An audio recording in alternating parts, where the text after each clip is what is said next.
Wow. All right. I've just come back from the cinema. I saw Kick-Ass 2, and I just have to do this video. I wasn't going to do this. I wasn't going to do a review because, you know, the film comes out too late here, so what's the point? But I have to put these thoughts on video.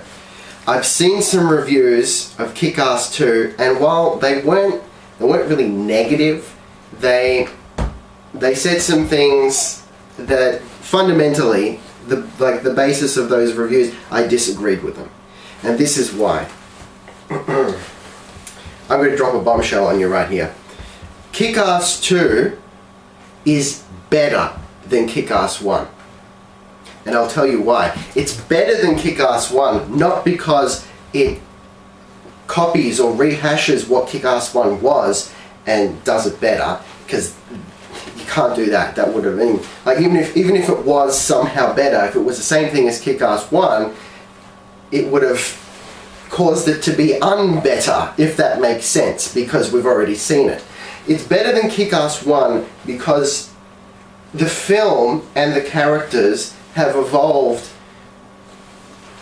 so much past from the first film. It's like, I know it seems really basic, but this is, because it seems like what sequels should do, right? But they don't anymore. So this is not what sequels do. Sequels is the characters don't change at all. It's the same bullshit the whole way through. But with Kick-Ass 2, yes, the characters grow, they change. Kick-Ass 1 was about a teenage boy dressing up in a ski mask or whatever it was it diving equipment? Something like that. Dressing up in his pansy-ass costume and pretending to fight crime, and then he gets thrust into a real crime fighting scenario. That was Kick-Ass 1. Kick-Ass 2 is that teenage boy becoming an actual superhero. Now, I'm not talking about, I'm not saying that he gets superpowers and whatnot, don't get me wrong. If you haven't seen the film, that is. I'm saying attitude-wise. You know, he changes from Fallout Boy, Radioactive Man sidekick from The Simpsons, into The Dark Knight. He turns into Batman, right? And what's so beautiful about that transition is not that it happens at the very beginning of the film. It's not that it happens, you know, halfway through the film and then you get to see him being this badass. It happens right at the very end. So you see this growth. It's not like Kick-Ass 1 is a little boy and then some time passes, whoa, he's suddenly this badass. No, it's Kick-Ass 1, he's a little boy, Kick-Ass 2, he's a little boy still, and we see him grow into this badass. And that's what makes it so freaking cool, alright? Plus, you throw in, look, there's a lot of stories here. It's not just about Kick-Ass. It's as much about Mindy, Hit Girl, as it is about Kick-Ass. Maybe even more so, because Mindy's trying to fit in high school and whatnot, and she's made a promise to Marcus, her guardian, like foster father, if that's what we call him, that she's going to give up being Hit Girl. And, you know, that just made me just go, no! What the hell, man? We need Hit Girl. So there's that dissatisfaction throughout the film. There's not dissatisfaction, but like, you know, this want that we want her so bad to go back to being Hit Girl. So that when it happens, it's just like, yes, it's an explosion of satisfaction is what it is. Oh my god. Plus, you know, look, the Kick-Ass forming a team type thing doesn't quite happen in that way.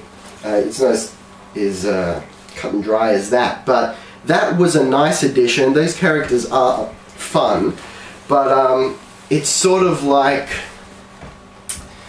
it's more like setting the scene, I think. And I think they're used as like an extension of Kick-Ass's personality, and they show what's the word I'm trying to find? They demonstrate his journey, because they're even wimpier than him at the beginning, sort of. That's not the right word to use, but you know, if Kick-Ass is pretending, if he's just this teenage boy in a costume at the beginning of the film, most of his superhero friends are worse, right? So then by the end of the film, when you see that Kick-Ass has grown into this superhero, but not only that, he's inspired all his super friends to do the same, and it's very clear this is what they're trying to show, and I think some people have missed that, because you see in the dialogue at the end when they're after the final big climactic battle thing, no spoilers, you know, they're talking, and they talk like, you know, if we're going to be real superheroes, we've got to act like real superheroes. There's just this little subplot thing. I won't spoil anything, but when you see it, or if you've seen it, you'll understand. So yeah, I think some people have said that the other characters, the other superheroes, were kind of, you didn't get to know them really well. There wasn't much character development, and that's because their function isn't to be characters as such. They're like external representations of Kick-Ass himself, like the inner workings of Kick-Ass. You with me? It's very cool, right? So some things that people complain about, well, not complain, but like, yeah, right, let's use the word complain. Some things that people complain about was like the fights not being as intense, I think. And yeah, they're not as flashy and stylized as they were in the first one. And I think that is in great part due to the music.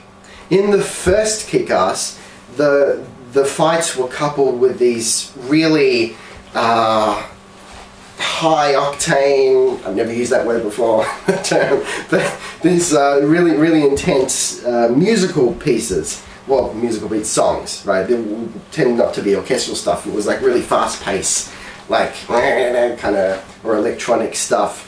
And that was cool because it's like, it excites you orally as well as visually, right? But in Kick-Ass 2, the music that played during the fight scenes were mostly forgettable, really. So I think that's probably one of the biggest factors in the fights being not as interesting and flashy and whatnot. And plus there's the stunts and whatnot, but there was a lot more like comic book styled blood in the first one, and in this there wasn't. So it's slightly more, it's more realistic, and I think that's on purpose because it's once again showing that these characters have gone from being pretenders. You know, they think they're in a comic book. They're having fun. They're playing around, and suddenly shit becomes real, right? So then the comic book stylings disappear to show that shit does get real, right? So I might be reading too much into it, but that's how I see it. I saw that, to me, every change was very deliberate, and it served a purpose, and it worked. Mother of God. You can tell that I'm excited, I'm pumped after seeing this film. There's not much more I can say without spoiling things, and I don't want to do that.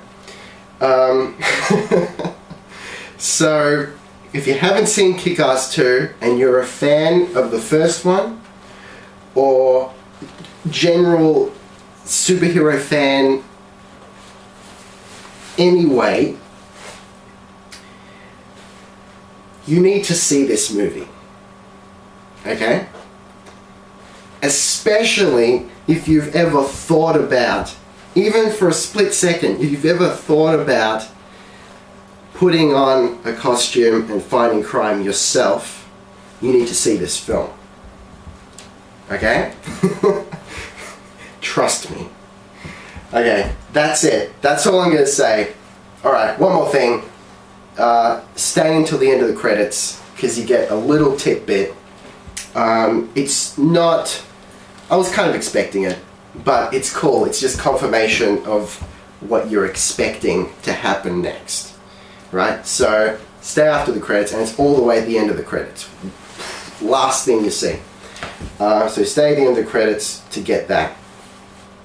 And wow. Yeah, guys. Mind blown.